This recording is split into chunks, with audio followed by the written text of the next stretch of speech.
E aí, ligados na videira, sejam muito bem-vindos ao terceiro episódio do Possecast. Eu sou a Rose. Esse podcast é produzido pela Juventude da PIB Jardim da Posse e é apoiado pelo Propósito Vide. O Instagram vai estar aí na descrição. E antes de começar, peço que você já deixe o seu gostei e se inscreva no canal. E agora a gente vai apresentar os nossos convidados. O tema desse episódio é autismo e fé. Então, Laís e Felipe, muito obrigado por ter aceitado o convite, sejam muito bem-vindos, tá? E fale um pouquinho de vocês, do ministério de vocês, para quem ainda não conhece. Então, meu nome é Laís, né? Eu tenho 20 anos. Eu comecei a estudar sobre inclusão aos 12 anos. Foi quando eu passei pela adolescência, que foi uma fase muito complicada, porque eu não era igual as outras meninas. Tinha minhas dificuldades, principalmente na coordenação motora. Então, eu sofri muito bullying por causa disso, porque eu tinha uma condição, que me diagnosticaram com lesão cerebral. Uma pequena lesão. Então, essa lesão, ela afetou muito a minha coordenação motora e afetou algumas questões minhas, como também matemática, que não é o meu forte. Então, eu comecei a focar muito nessa luta, porque não era só eu que sofria, tinha alguns alunos da minha classe que também sofriam isso. E também na igreja. Eu via muita necessidade nisso, até eu vejo até hoje, que a igreja ela tem muita dificuldade de acolher, às vezes até de entender as pessoas que têm alguma condição. Então, nessa luta acabei conhecendo o meu marido, né, que ele é autista, nível de suporte, e foi ali que a gente começou a focar mais. Graça e paz a todos os membros aqui da Igreja Jardim da Posse. Me chamo Felipe Araújo. Um abraço, pastor João Batista, meu amigo, grande amigo meu. Me chamo Felipe Araújo, já fui membro aqui dessa igreja tão amada. Então, é um prazer enorme estar aqui de volta para gravar esse podcast sobre um tema tão importante, que é sobre a relação entre autismo e fé cristã. Como eu disse, me chamo Felipe Araújo, tenho 24 anos, sou casado com a Laís Martins Araújo, sou portador de autismo, sou nível 1 de suporte, porém também possuo síndrome de Tourette, descalculia, TDAH, TAG e TAG. Possuo TAG. Tenho também hiperfoco em história do cristianismo, principalmente história da igreja e teologia. E hoje iremos falar um pouco sobre a inclusão das pessoas atípicas no contexto eclesiástico. Também sou graduando em licenciatura em História pela Faculdade Batista do Rio de Janeiro e sou membro da Igreja Presbiteriana na Posse. É que a gente está no mês de abril, que é o mês da conscientização do autismo, e esse assunto tem sido muito difundido na internet, mas poucas pessoas realmente sabem profundamente sobre esse assunto, como lidar, como ter o diagnóstico. Então, fala um pouquinho para a gente qual é a diferença da neurodivergência para o transtorno, né, do espectro autista. Então, a neurodivergência é toda a comorbidade que vem junto, ou não com o autismo. Seria o TDAH, seria TAG, seria altas habilidades. Então, tudo isso envolve a neurodivergência. O autismo, ele faz parte da neurodivergência, né? Ele é uma neurodivergência, que às vezes ele pode vir sozinho, ou às vezes ele pode vir junto. Entendi. Então, Felipe, qual foi a maior dificuldade para você dentro da igreja como cristão, na sua vida cristã, sendo autista? Olha, essa é uma excelente pergunta. Eu acho que a minha maior dificuldade, às vezes, era as pessoas em certo sentido. Vou dar um exemplo. Muitas vezes eu sempre fui uma pessoa que sempre me relacionei muito bem com as pessoas mais velhas. Com as pessoas mais velhas. Então, muitas vezes, as pessoas mais jovens, eu via, ainda vejo às vezes, que sempre não entendiam algumas questões relacionadas ao meu comportamento, algumas comorbidades a qual eu possuía. Então, assim, às vezes eles me afastavam, às vezes eu me afastava deles, por eles não me entenderem muito bem, ou também às vezes eu querer me afastar por eu também não querer me machucar. Então, assim, eu acho que a minha maior dificuldade dentro da igreja é as pessoas quererem entender o que é o autismo e as pessoas mais jovens, e principalmente essas pessoas mais jovens, sabe? Que a gente sabe que muitas vezes os jovens eles vão criar certos grupinhos. Isso não é errado, todo mundo tem a sua preferência É por normal. causa da pessoa, isso é normal. O problema é quando você fecha aquele grupo e não deixa mais ninguém entrar. E muitas vezes eu vi essa questão das pessoas me taxarem, eu vou usar essa palavra, meio que anormal por causa de alguns comportamentos meus. Eu creio que essa foi a minha maior dificuldade. Sim. Então, Leite, você cursa, né, pedagogia e também tem a experiência já com o ABA, né? Então, explica mais para a gente como que é esse processo, como usar com as crianças, o que foi necessário com ele, que talvez ele não teve essa iniciação por conta disso, porque é algo muito importante, principalmente na fase de criança, fase infantil. Sim, o ABA, ele trabalha principalmente com criança, que é análise de comportamento aplicada.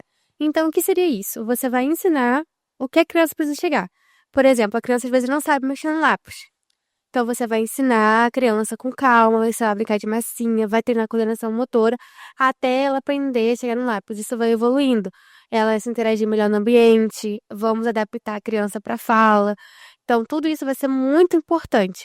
O Felipe, ele não teve muitos tratamentos assim, adequados, então isso dificulta muito a vida adulta. O que acontece no diagnóstico tardio é isso, que às vezes eles não têm tratamento adequado e só vão descobrir quando são adultos e nisso já tem muitos traumas que já viveu, porque não foi tratado. E assim, dentro da igreja, por exemplo, da salinha, como que isso faltou para você e como a gente pode aplicar isso? O que falta para ter uma inclusão maior, não só das crianças, mas também dos adultos dentro da igreja? Olha, essa parte da questão da salinha do Ministério Infantil, eu falando por mim, eu nunca gostei muito de ficar com as crianças na questão da escola dominical, elas até sabem disso. Desde antes, até quando eu vim aqui em questão de EBF, em EBF, escolas bíblicas dominicais, até quando eu ia para a igreja com a minha mãe, na Assembleia de Deus, com a minha mãe é da biológica da Assembleia de Deus, eu gostava muito de sair da classe infantil de classes mais jovens para estar na classe dos adultos, interagindo com adultos, debatendo com adultos e dando opiniões com os adultos, conversando com adultos a respeito de assuntos teológicos e assuntos bíblicos.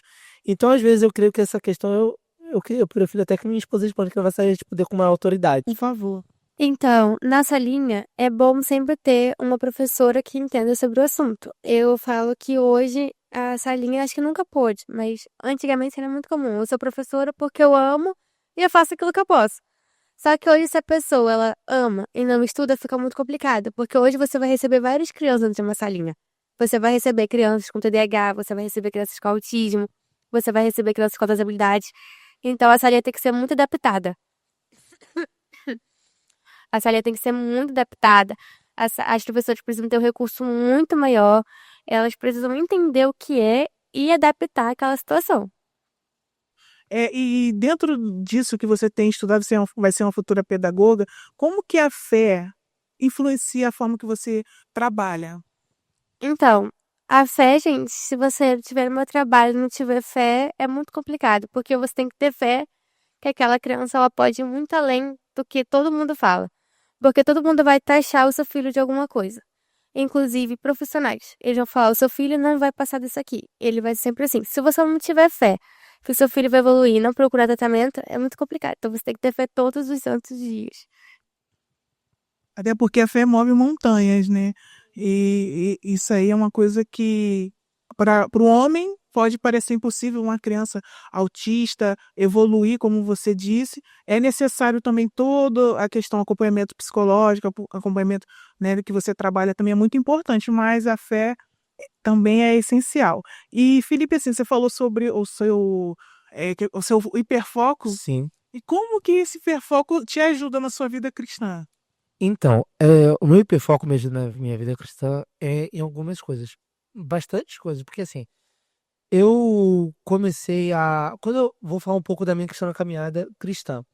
Quando eu já vim para os embaixadores do rei desde antes dos meus 17 anos, mas eu posso dizer que o meu processo de conversão aconteceu aos 17 anos. O meu processo de conversão. A conversão, gente, toda uma vida, mas meu processo de conversão ali, quando eu vi realmente que eu era um miserável, pecador e tudo, aconteceu aos 17 anos numa pregação do pastor Paul Walsh, que é um pastor batista reformado dos Estados Unidos, escutando a pregação chocante na sala da minha casa. Então ali começou a minha caminhada. E durante aquele período, eu comecei a amar teologia, porque assim, o hiperfoco de uma pessoa autista pode mudar ao longo do tempo. Então, antes da teologia, eu gostava muito de biologia e paleontologia, que é o estudo dos fósseis, o estudo dos animais extintos. Porém, depois de eu escutar essa pregação, eu comecei a me apaixonar, sabe? A mais estudar as escrituras. Já gostava, mas não tinha esse amor. Então eu comecei a estudar a Bíblia e, nossa, isso é bastante interessante, isso é esplêndido.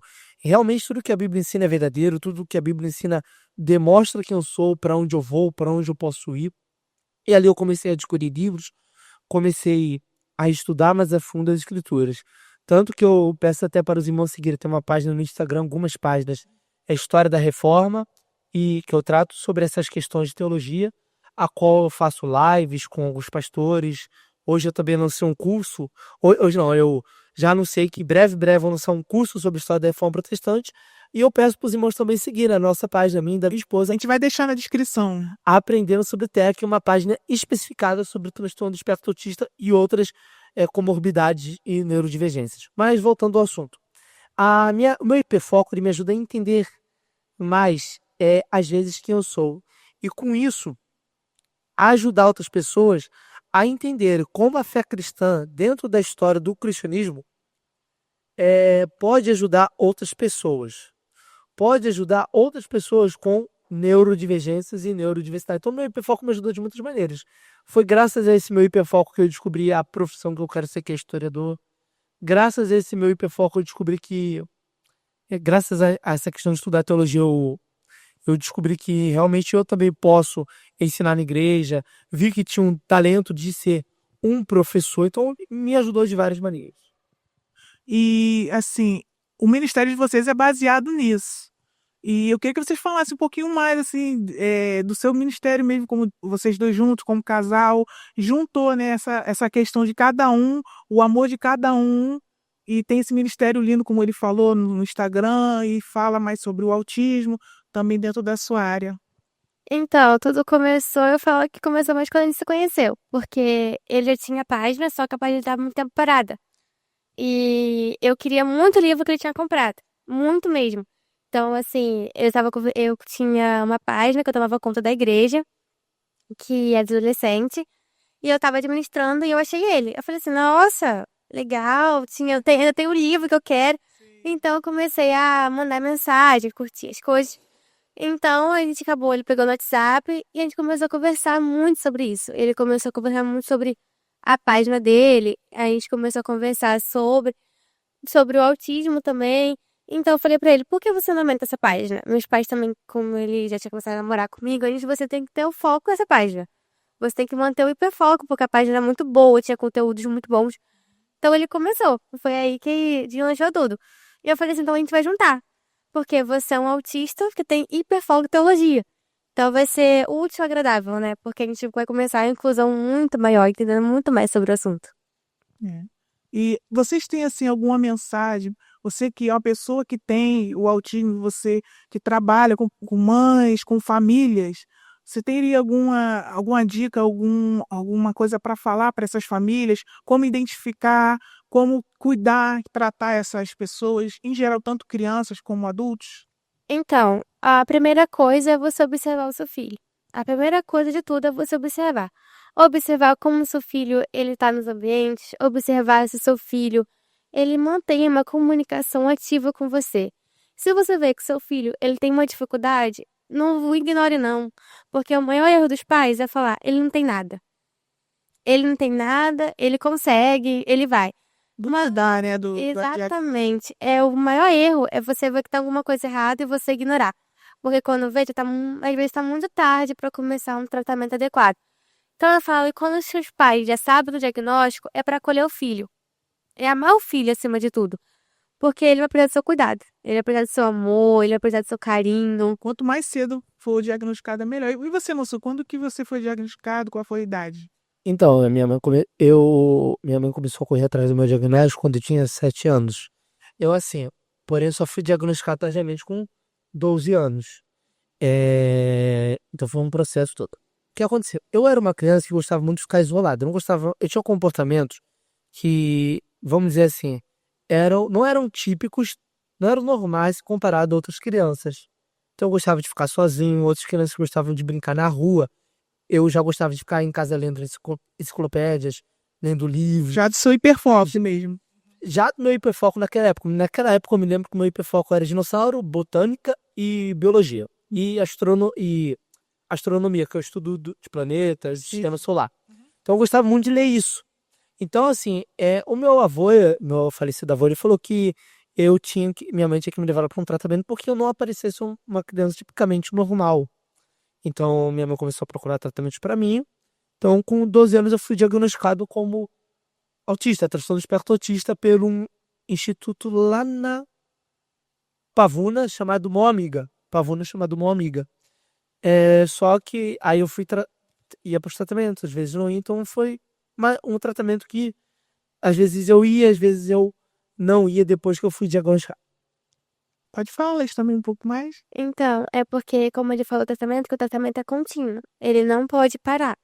Até adulto, ele tem que fazer tratamento. Até adulto, a pessoa, ele precisa ir para o psiquiatra. Até adulto, precisa fazer terapias ocupacionais. Porque tudo isso vai ajudar muito mais. E esses outros diagnósticos que você teve, como TDAH, os que você falou, você só descobriu depois também, tardiamente? Ou nessa época você já tinha descoberto já sobre isso? Ou só foi o autismo? Então, naquela época, eu me recordo que eu tinha descoberto autismo e síndrome de Tourette. Sim. É, Para quem não sabe, você pode falar um pouquinho sobre a Tourette? A Tourette é a questão dos tics involuntários, tics, mas porém pessoas com síndrome de Tourette, elas podem ter tanto os tics, como porém podem, como eu vou explicar, falar palavrões. Sim. Eu não sou uma pessoa que fala palavrões, mas eu tenho tics, é como instalar o meu corpo, me torcer todo. Questão do TDAH, o TAG, a descalculia, foi descoberto depois nos tratamentos que decorreram e acompanhamento que decorreram depois dos 12 anos. Porque eu cheguei a fazer tratamento depois dos 12 anos, porém como a Alex falou, não ia em todos os tratamentos certinho, porque também a questão do tratamento do autismo é muito caro, mas eu não ia também todos os tratamentos certinho, e isso acabou que desfavorece muito a pessoa portadora do transtorno do espectro autista. Então, sim, as outras questões foram descobertas ao longo do meu percurso e caminhada como portador do transtorno do espectro autista. E como a Laís falou, muitas das vezes a família duvida do diagnóstico ou não quer aceitar, é muito difícil. E como que a sua família reagiu a isso? Então, assim, a minha família, em parte, ela reagiu mais ou menos, vamos dizer assim. Por quê? Isso é até um pouco difícil de falar. Assim, a minha mãe, ela não usava a questão muito do laudo. Do laudo, do diagnóstico, por causa de medo disso me impedir, disso me incapacitar. Só que eu vejo hoje, não querendo julgar, não querendo falar mal deles, porque eles fizeram o melhor que eles podiam, para o conhecimento da época que tinham naquela época.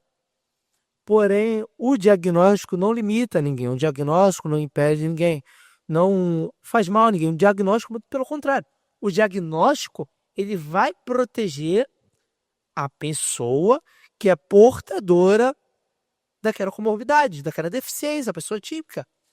Então eu vejo que se realmente essa questão do laudo fosse usada, poderia sim ter uma melhoria de vida até melhor. Então, assim, em parte sim eu tive ajuda da minha família, em parte... Sim, é uma questão muito difícil como qualquer outra. E como você lida com muitas famílias, você vê vários tipos de reações, e como que você usa a fé também para acalentar essas pessoas, não só as pessoas como pacientes, mas as famílias mesmo. Então, normalmente as famílias elas vêm muito desesperadas. Elas vêm achando que o filho dela não tem jeito. Então, nisso a gente usa a fé. A gente fala assim, não, seu filho ele pode conseguir. O diagnóstico é uma proteção. E muitos pais são muito rígidos. Os pais, eles cobram muito dos filhos. Eu acho que a pior coisa é a cobrança excessiva. Então, eles cobram muito de tudo. Eles cobram várias coisas o tempo todo. Então, eles não aceitam. Eles acham que os filhos têm que fazer tudo aquilo. E aí, eles vêm com muita ausência de fé e muita cobrança. Então, eu falo de uma maneira calma, né? Aí tem que explicar onde o filho começa, onde tudo tem um início, onde o tratamento é feito. Então, aí a gente precisa ter fé que os pais eles vão aceitar o tratamento, E a gente precisa ter fé que os filhos vão aceitar o tratamento também, que eles vão estar ali. Então, o meu trabalho o tempo inteiro é trabalhado pela fé em Cristo, saber que os pais eles precisam. Então, a gente trabalha às vezes a mãe vem chorando, falando que eu acho que meu filho não tem salvação. Eu acho que o meu filho não vai conseguir. Então, a gente sempre tem que ter muita calma e muito amor. É ali que a gente mostra o evangelho. Isso. Aí você tem a oportunidade, né, de falar do evangelho para as pessoas que talvez não conhecem, né? Pode falar, não sei. Assim, eu quero deixar uma palavra para os pais. Perfeito. O diagnóstico não limita o seu filho para os pais e para as pessoas portadoras do transtorno de espectro autista e de outras comorbidades e deficiências. O diagnóstico não limita você. O diagnóstico não impede você de realizar aquilo que Deus quer que você realize na Amém. providência divina dele. Eu quero dar um exemplo dentro até da história do cristianismo, de uma pessoa que era totalmente perdida de acordo com a história, Agostinho de Hipona. Agostinho era a pessoa mais devassa e depravada da história. Ele mesmo fala. E a mãe dele, a Mônica, orava por ele. E o que você está falando? O que isso tem a ver com autismo e descalculia? Com as coisas que vocês estão falando da relação de autismo e fé cristã.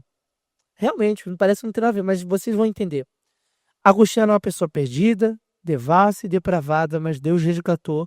E Mônica, a mãe dele, nunca desistiu dele. Da mesma forma, Deus salva pessoas autistas.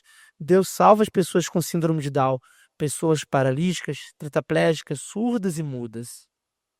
E da mesma forma, como a mãe de Agostinho nunca desistiu de Agostinho, ele se tornou hoje o doutor da graça, como é conhecido, o maior teólogo da história do cristianismo ocidental. Você, mãe de uma pessoa que é portadora do transtorno do espectro autista, não pode desistir do seu filho, porque o seu filho tem um futuro brilhante pela frente. Às vezes você não entende porque o seu filho está nessa condição. Às vezes você não entende a situação que seu filho está passando. E você, às vezes, fica querendo cobrar tanto dele, mas não chega para entender o lado dele, não chega para entender o que ele está passando. Às vezes você cobra, às vezes, tanto dele, e às vezes não se ajoelha e ora a Deus. Então, o que eu quero falar é, ora a Deus. Ora a Deus. Assim como a mãe de Agostinho de Hipona orou, e o filho dele e Agostinho foi salvo por Deus, se tornou uma grande pessoa na história da igreja, ora a Deus para o seu filho, busque tratamento para o seu filho dentro das suas condições, procure ajuda espiritual da igreja, numa igreja séria, numa igreja bíblica e verdadeira e fiel às escrituras. E não desista, em hipótese alguma, do seu filho. Porque se você desistir do seu filho ainda pequeno, infelizmente, a estrada dele ao longo dessa terra se tornará muito mais difícil. Porque quando o filho ficar sem o apoio dos pais, da família, sem o apoio de ninguém, a estrada dele é muito mais difícil. Mas quando ele tem o apoio de todos, quando ele tem o apoio de uma igreja, quando ele tem o apoio da família, de amigos, a estrada dele vai ser difícil, vai ter pedras no caminho, mas vai ser uma estrada que vai ter um suporte emocional, vai ter uma estrada que vai ter um suporte, ele vai conseguir caminhar com a ajuda de Deus e com a sua ajuda. Então não desista do seu filho. Perfeito. É muito bom você falar que é uma vivência pessoal sua. É muito bom a gente ouvir para incentivar as pessoas a entender melhor os seus filhos. E a gente conclui que o principal é ter esse acompanhamento desde pequena. A gente consegue concluir isso. Por exemplo, é muito diferente ver a minha criação e a do Felipe. Porque eu sempre tive pais muito presentes. Então, a minha mãe, pequena, ela já sabia que tinha, né, algo que não estava certo. Então, assim, essa era a maior diferença. Ele não teve muito apoio da família, teve poucos. Então, quando você tem um filho que você tem apoio, quando dá apoio pro filho, ele tem muito mais chance. Não que ele não teve, que agora ele consegue, ele faz, mas assim, como ele falou, é uma estrada bem mais difícil. Então, quando ele tem apoio, é muito mais fácil de caminhar. Com certeza. E aquelas pessoas que não têm apoio da família, procura dentro da igreja. Então a igreja precisa estar preparada para receber essas pessoas, tanto crianças quanto pessoas que já têm o diagnóstico, pessoas que já são adultos ou também que só vai ter, né, o diagnóstico tardio, né? Então é muito importante a gente ter esse podcast e falar sobre esse assunto para as pessoas entenderem melhor como lidar com essas pessoas. A gente tem uma pergunta aqui. Eu vou ler para vocês, o pessoal deixou lá no Instagram. quais os desafios para um casal cristão, né, quando um dos dois tem autismo ou também ou os dois, nos dias atuais? E quais as expectativas de vida para o futuro de vocês? Quer falar, Laís? Então, Fala um pouco do verbal. assim, a maior dificuldade no autismo, às vezes, é a dificuldade deles entenderem. Porque aí a gente tem que explicar tudo. Às vezes uma série, aí a gente tem que ficar explicando por que tá acontecendo. E às vezes é um pouco cansativo, mas assim, é muito bom também ter uma pessoa que tá do seu lado, é uma pessoa que é estável. Porque o Felipe, ele tem a dificuldade dele, mas ele tá sempre ali, tá sempre apoiando, entendeu? Só que ele tem uma rotina bem rígida. E às vezes aquela rotina rígida atrapalha um pouco, porque ele tem aquela coisa ali de ficar o tempo todo, de seguir ai, Tudo cronometrado, o tempo certinho ali. tudo o tempo certinho. E às vezes, pra ele deixar aquela rotina, ou quando ele entra no hiperfoco, é muito difícil, porque eu quero fazer uma coisa com ele e ele não quer. Ele quer ler. Então, assim, esse tempo, às vezes é difícil, mas a gente vai se apoiando, a gente vai entendendo. Eu falo que que eu entendia muito do autismo, na teoria, mas quem me ensinou a prática, a atividade, e a atividade também, porque como eles são bem abertos a tudo, eles não têm esse jogo emocional. Então, eles são bem sinceros com tudo. Então, isso fica muito mais fácil a convivência também. A parte do que a gente planeja com um casal, pode falar? Ter 6 filhos, se Deus me permitir. Eita, 6 filhos. 6 filhos salvos em Cristo Jesus. amém. Montar um consultório para minha esposa, que é o que ela planeja ser, ter um consultório. Eu ser um professor de seminários de faculdade. Se Deus permite, pastor, mas o que eu quero ser realmente é um professor de história do cristianismo no seminário, faculdade. Eu consegui terminar meu seminário e ser um casal. Continuar sendo um casal, evoluindo, crescendo e firmes nos pés do Senhor. E, sabe, se eu falar nessa questão do autismo, que eu e Laís planejamos para a igreja, sabe? Um planejamento alto, assim, um sonho como casal nessa iniciativa. Porque assim, essa questão de palestra é um sonho da Laís. Sabe? É um sonho que a Laís está realizando de palestra, podcast. Porque a página do TEA, eu era muito receoso pra gente começar a fazer por causa da questão que eu tinha com o autismo. Que assim, pra mim sempre foi muito difícil aceitar autismo. Então eu estar falando nesse podcast sobre o autismo é uma grande vitória pra mim. A gente fez palestra em 3 igrejas, vamos fazer também numa escola no mês que vem, outra igreja no mês que vem. Já é uma grande vitória. Então, assim, é um sonho da Laís realizar, ele se tornou um sonho meu. Então, eu quero continuar fazendo essas palestras e, quem sabe, ajudar outras igrejas, principalmente da nossa denominação, que eu vejo que é uma denominação anos-luz atrasada na questão da inclusão. Que pessoas possam entender o que é inclusão, amar as pessoas deficientes e ajudar a incluir essas pessoas deficientes. Então, se eu falar sonho como casal na questão da inclusão, fazer conferências, fazer palestras, e, sabe, mesmo que uma só criancinha seja salva, que ela venha ser salva por Cristo Jesus. E como casal, só eu e ela, criaram 6 filhos nos caminhos do Senhor. Só uma casinha de praia também, né? Opa, vocês são bem jovens e já são um exemplo já. Mesmo que pouco, mesmo que pouquinho assim, você acha que já teve uma melhora dentro da igreja que você já percebeu através do que vocês têm feito? Laís? Então, sim, a gente percebeu porque a nossa igreja, ela tem uma certa, às vezes, dificuldade de entender também, como a maioria, né? Elas têm uma certa dificuldade de entender. Então, eu falo que o Filipe chegou e foi bom pra todo mundo. Porque foi bom pra minha família, foi bom pra gente entender a que pá a sociedade tá, entendeu? Aqui, como a sociedade tá vivendo, inclusive, por muito meio eclesiástico. Então, eu vejo que a igreja tá abrindo as portas, a gente percebeu que as igrejas que a gente colocou, já abriram, teve gente que tá esperando vaga pra ter palestra, né, ver a agenda. Então, eu vejo tendo, sim, uma luz. Eu falo que é uma pequena, mas ainda é uma luz. Então, tem mais uma pergunta que a gente já falou um pouquinho, mas o pessoal quer saber melhor. Que conselhos vocês dariam para as famílias cristãs que estão recebendo, aí já é um pouco diferente, que é agora um diagnóstico de autismo? Então, para as famílias cristãs, eu falo para orar, Como a gente já falou aqui, para cuidar do filho e procurar saber os seus direitos e, inclusive, falar também na igreja o que está acontecendo com seu filho. Porque é muito legal a gente começar essa luta pela inclusão, mas também é muito legal que as pessoas falem o que elas estão passando na igreja para a igreja entender, porque assim, ninguém adivinha, né? Então, as mães precisam falar para Ter uma rede de apoio, né? isso para a igreja começar a ter essa coisa de ver onde está precisando, ensinar as professoras a lidar. Então, tudo isso é muito importante. Pegando aqui outra pergunta. Tá. Vocês acham que a igreja pode ser o espaço mais acolhedor, sensível e aberto para essas famílias atípicas? Acho sem sombra de dúvidas. Eu vejo, assim, não sei se os irmãos conhecem, já até falamos isso no nosso Instagram algumas vezes, em algumas lives que eu e ela fizemos com algumas pessoas, nas palestras que a gente faz, que muitas igrejas, em vez de elas acolherem famílias atípicas, elas expulsam essas famílias atípicas. Em muitas igrejas, De uma forma inconsciente. uma forma consciente. Eu já escutei casos de pessoas que não são da igreja, mas que têm parentes que são da igreja.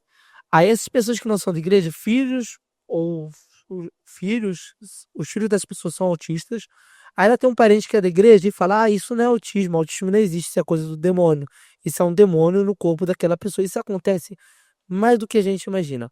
De pessoas que às vezes não têm um estudo, não têm um conhecimento, falam que o autismo não existe, e pelo contrário, que aquilo que aquela criança está, aquela crise que está acontecendo naquela criança, que aquela criança está acontecendo lá, é um demônio que possui aquela criança. Então mostra a falta de preparo, a falta de conhecimento, discernimento que essas pessoas que estão falando isso estão fazendo.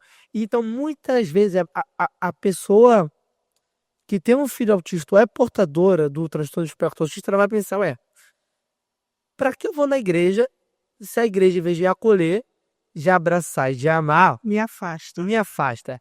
É claro que isso é um pensamento errado, porque nem todas as igrejas são assim. Eu não posso julgar não posso julgar todos por um caso errado. Sim, é verdade. Porém, isso aquele acontecimento gera no psicológico da pessoa muitas vezes um trauma tão grande que ela vai achar que todas as igrejas são assim e fazem a mesma coisa. Então, qual é o nosso dever como igreja, como cristãos, corpo salvo de Cristo Jesus? Não é só falar na igreja sobre inclusão, é praticar a inclusão fora das quatro paredes. Perfeito, bem Praticar colocado. a inclusão fora das quatro paredes. É isso. A outra pergunta aqui. Existe algum milagre ou situação em que vocês sentiram a intervenção de Deus, de maneira clara no processo do autismo? De autismo? Então, a vida do Felipe é um milagre. A minha vida foi um milagre. É isso que a gente está dando claramente. Isso, a vida do Felipe é um milagre, porque um autista, normalmente de nível 1 de suporte, que não tem tanto apoio, eles se suicidam. Fazem muito suicídio, eles entram em depressão, eles se isolam. Então, para essa pergunta aí, todo dia é um milagre pra gente. Todo dia. A gente vê evolução, vê ele trabalhando, vê ele conseguindo as coisas, é um milagre. Com certeza. E, assim, tem alguma coisa que o pessoal está perguntando aqui. Como lidar com a exaustão emocional? Que até você falou também sobre algumas famílias que chegam a esse ponto por estar lidando com essas pessoas com autismo. Como fazer para se livrar dessa exaustão emocional? Então, essa é uma pergunta muito boa, mas é uma pergunta de resposta muito complicada, porque normalmente a pessoa que ela tem essa exaustão emocional, ela não tem apoio. Ela não tem apoio nenhum.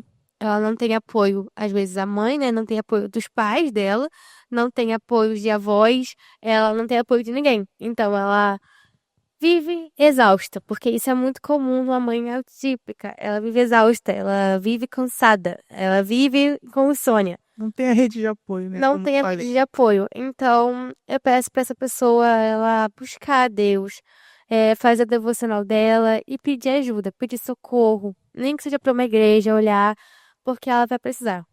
Isso é mais importante. Eu falo que as igrejas deveriam dar acolhimento melhor para as mães, porque elas sofrem muito. Então vamos estar encerrando. Quero agradecer mais uma vez pela presença de vocês, tá?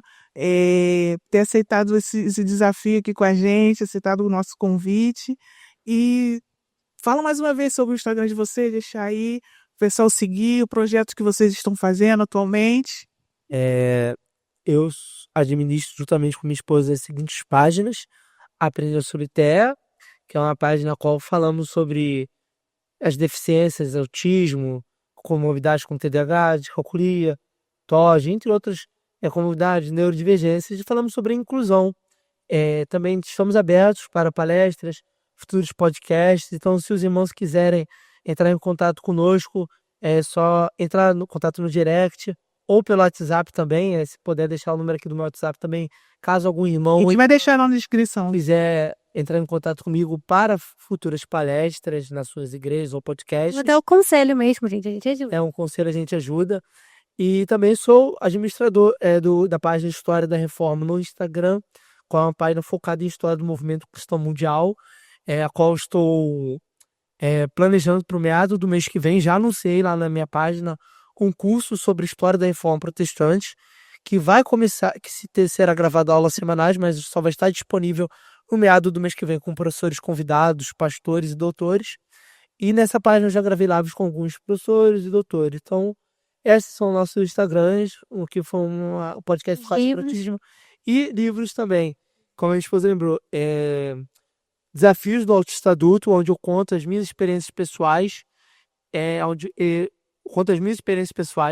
então eu vou contar o que é o autismo e como foi a minha experiência na minha vida financeira, minha experiência na vida do trabalho, na área do trabalho, em várias áreas da minha vida.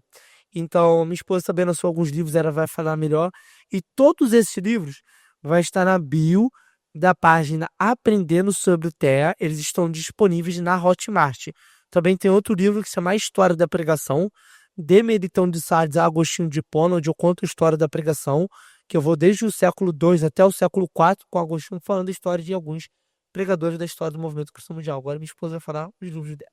Então, eu tenho 2. Eu tenho a Carinhas Mágicas e eu tenho atividades sobre emoções. Os 2 vão trabalhar o que é emoção, o que é tristeza, o que é alegria, porque no autismo é muito difícil eles entenderem. Então, isso vai ajudar muitos pais. Então, é só adquirir, tá bom? São muitos projetos legais, então, galera, sigam aí, vejam, acompanhem. Também acompanhem o nosso Instagram, o Instagram da PIB Jardim da Posse, o Instagram do Vide. E muito obrigado por acompanhar esse episódio até o final. E tchau, tchau, até a próxima.